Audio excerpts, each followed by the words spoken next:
Hello दोस्तों। तो आज हम पढ़ने वाले हैं खुले बाजार की प्रक्रिया। क्या पढ़ने वाले हैं? खुले बाजार की प्रक्रिया, ओपन मार्केट ऑपरेशंस। इसमें क्या होता है? इसमें जो हमारी गवर्नमेंट होती है वह सिक्योरिटी जारी करती है। क्या जारी करती है? सिक्योरिटी जारी करती है, जिसे हम क्या गवर्नमेंट सिक्योरिटी बोलते हैं। क्या बोलते हैं? गवर्नमेंट सिक्योरिटी बोलते हैं। वो किस लिए जारी करती है? ताकि हमें मार्केट से पैसे मिल सके। जब कैश का क्या शॉर्टेज हो जाता है तो जो गवर्नमेंट होती है वह गवर्नमेंट सिक्योरिटी जारी करके पैसे इकट्ठा करती है। जो कैश की शॉर्टेज हो गई उसको क्या पूर्ति करता है, उसको पूरा करता है। तो गवर्नमेंट ने गवर्नमेंट सिक्योरिटी को जारी करके किसको? आरबीआई को दे देता है। गवर्नमेंट सिक्योरिटी जारी करके किसको दे देता है? आरबीआई को। आरबीआई बैंकों को बेचती है या फिर खरीदती है। गवर्नमेंट ने गवर्नमेंट सिक्योरिटी को जारी करके आरबीआई को दे देता है और आरबीआई क्या करती है? आरबीआई गवर्नमेंट सिक्योरिटी को बैंकों को बेचती है और क्या करती है? खरीदती है। अब हम देखते हैं सिक्योरिटी जो है आरबीआई ने बैंकों को क्या क्या बेच दिया है। जब बेच दिया है तो जो बैंक वाले हैं कुछ पैसा देंगे आरबीआई को। तो बैंक से पैसा कहाँ जा रहा है? आरबीआई के पास। यानी जो मार्केट में लिक्विडिटी है, कैश फ्लो है, वो क्या है? कम हो जाएगा।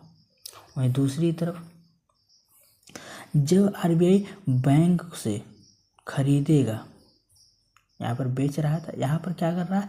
खरीद कर रहा है। जब खरीदेगा तो आरबीआई कुछ पैसे देगा बैंक को।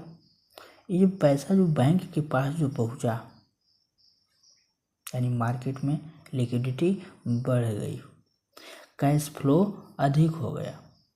इसके माध्यम से भी मुद्रा की तरलता को नियंत्रित किया जाता है। इसके माध्यम से भी क्या होता है? मुद्रा की तरलता को नियंत्रित करने का कार्य किया जाता है।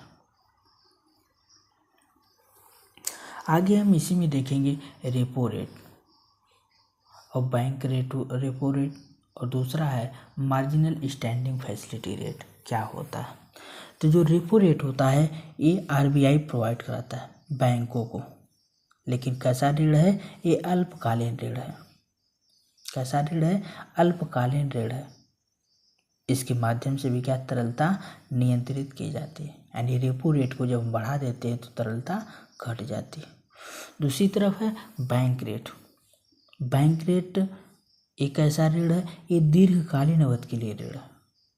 यानी आरबीआई जब बैंकों को दीर्घकालीन अवधि के लिए ऋण प्रदान करती है तो बैंक रेट कहलाता है। अब बैंक रेट के माध्यम से भी लिक्विडिटी कंट्रोल की जाती है। यानी बैंक रेट यदि बढ़ा दिया जाए तो लिक्विडिटी में कमी आएगी, यदि बैंक रेट को घटा दिया जाए तो लिक्विडिटी बढ़ जाएगी। अगला है मार्जिनल स्टैंडिंग फैसिलिटी रेट। इसे भी आरबीआई प्रोवाइड कराता है। आरबीआई ओवरनाइट पीरियड के लिए ऋण प्रदान करता है। रेपो रेट जहां अल्पकालीन था, बैंक रेट दीर्घकालीन था, वहीं marginal standing facility rate overnight period के लिए होता है। ये आरबीआई उस समय प्रोवाइड कराता है जब तरलता संकट आ जाए, जब बैंकों में तरलता संकट आ जाए, यानी कैश प्रॉब्लम आ जाए, कैश की प्रॉब्लम बन जाए। और किन परिस्थितियों में आता है? अफवाह फैल जाए कि बैंक दिवालिया होने वाला है और सारे लोग एक साथ पैसा अपने निकालने पहुंच जाए बैंक में। तो बैंक अपने पास जो नगद रखता है, जो कैश है, जो कैश के रूप में रखता है, उसकी मात्रा कम होती है, क्योंकि जो बैंक होता है साख सृजन के माध्यम से, ऋण के माध्यम से लोगों को ऋण दे देता है लाभ कमाने के लिए। तो कम पैसे लोग रखते हैं अपने पास नगद। इसलिए यदि सभी लोग एक साथ पैसा निकालने पहुंच जाएं तो बैंक लगेगा कि दिवालिया हो गया, जबकि ऐसा हुआ नहीं है। अब बैंक बताता है लेकिन फिर भी क्या है, लोग विश्वास नहीं करते। क्यों? क्योंकि अफवाह फैल चुकी है। तो उस दशा में आरबीआई बैंकों को अपने एनडीटीएल का बैंक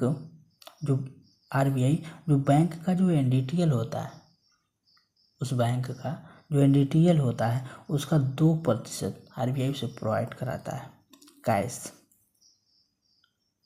जिससे कुछ जो तरलता संकट आ गया है कुछ टल जाए। अच्छा, ये अन्य बैंक से भी लोन ले सकते हैं लेकिन यहाँ इन्हें महंगा मिलेगा। जैसे मान लीजिए किसी बैंक के पास 1000 करोड़ है, जैसे मान लीजिए किसी बैंक के पास 1000 करोड़ जमा है और लोग एक साथ निकालने पहुंच जाए, जबकि उस टाइम जब लोग निकालने पहुंचेंगे तो 1000 करोड़ नहीं होगा, ज़्यादा से ज़्यादा वो 200-300 करोड़ अपने पास रखेगा। मान लीजिए मैं मानता हूँ 500 करोड़ रखा अपने पास और 500 करोड़ उसने दे दिया है लोन में, तो जो 500 करोड़ जो रखा है तब तक तो चलेगा उसका काम, लेकिन ये जो 500 करोड़ और अतिरिक्त जो लोग आ गए हैं लेने के लिए, उस दशा में इसे दिक्कत होगी। तो यानी बैंक से भी लोन ले सकते हैं लेकिन इन्हें क्या है, महंगा लोन मिलेगा। इन्हें लोन कैसा मिलेगा? महंगा मिलेगा। वहीं आरबीआई सिर्फ एनडीटीएल का 2% उस दशा में उस समय प्रोवाइड करा के तरलता संकट को टालने की कोशिश करता है। तो यानी ये तीनों जो repo rate, bank rate, margin standing पैसे, तीनों आरबीआई प्रोवाइड कराता है। रेपो रेट अल्पकालीन होता है, वहीं बैंक रेट दीर्घकालीन अवधि के लिए होता है, जबकि मार्जिन स्टैंडिंग जो फैसिलिटी रेट है ये ओवरनाइट पीरियड के लिए होता है। थैंक यू धन्यवाद।